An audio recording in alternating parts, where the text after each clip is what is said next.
3 years ago, I remember seeing friends going to the first Women's March via social media. Their enthusiasm and optimism to make change was evident, but has it been lasting? On the third year of celebrating the advancement of women in society, I decided to attend the march in D.C. I'm not sure what I was expecting, with the current state of our nation and the additional factor of the government shutdown. The Capitol was barren. The National Guard shut down a 2 to 3 block radius around Freedom Square. Another protest over the Cambodian election of Hun Sen, who detained his opponent of the opposition party, was occurring as well.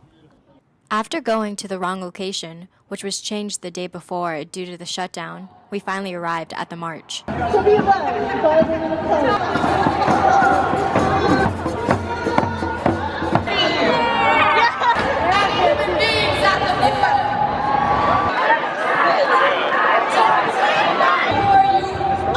They don't like this movement. They're like, oh, whatever.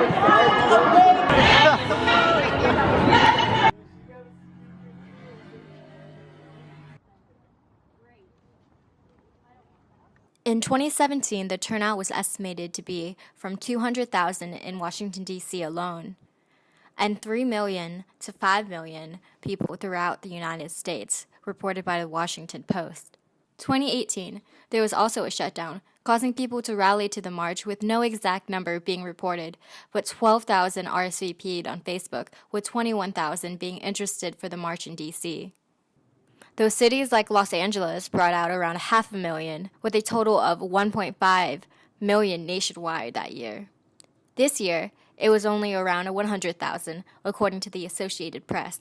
The numbers in D.C. specifically only being reported in the thousands, significantly smaller than the previous 2 years. What caused such a movement to hit such a decline, especially at such a time in our nation where we all need a movement to get behind? Was it an internal controversy instead of a movement intended to unite women, or a public shift of opinion? Perhaps we're all just protest out.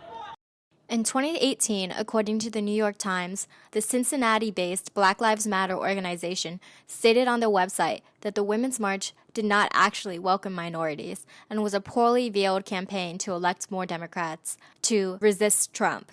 One supporter of the letter stating that the march caters mostly towards middle-class, straight white women and not an effective way to dismantle oppression. Both the DNC and the Jewish Democratic Council of America pulled out of the Women's March based on co-president Tamika Mallory and organizers allegedly making anti-Semitic statements at meetings released by Tablet on December 20th, 2018. Mallory later made an appearance on The View on January 4th, where she was confronted by Meghan McCain about her affiliation with Louis Farrakhan, who has previously made anti-Semitic statements. As I said, I don't agree with many of Minister Farrakhan's statements.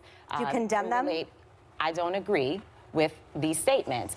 At the end of the day... You won't condemn it. No. To be very clear, it's not my language. It's not the way that I speak. It is not how I organize. And I think it is very clear over the 20 years of my own personal... Resulting in a number of groups supporting the march to publicly not affiliate with the rally. Amongst allegations of anti-Semitism from the Women's March national leaders, Cameron Perez Jordan, a march organizer, denounced these allegations, saying, "I want to be unequivocal in affirming that Women's March and I and my sisters condemn anti-Semitism, homophobia, and transphobia in all forms. There is no excuse of bigotry." There was some sense of resolution and unity when 9 liberal New York rabbis endorsed the march in a letter after the meeting with Sarah Soar and Mallory. But where does this leave us? Women who want to unite and overcome adversity to connect and raise acknowledgement to a cause intended for the equality of women. 2 years into the Trump presidency, we're seeing controversy not within just political parties, but within movements intended to unite. With more women than ever before elected to Congress, what do protests really say about the effectiveness and accomplishments of a movement? What will next year bring? Another shutdown? A new wave of protesters? A new wave of co-presidents? Only time can tell, but we can influence.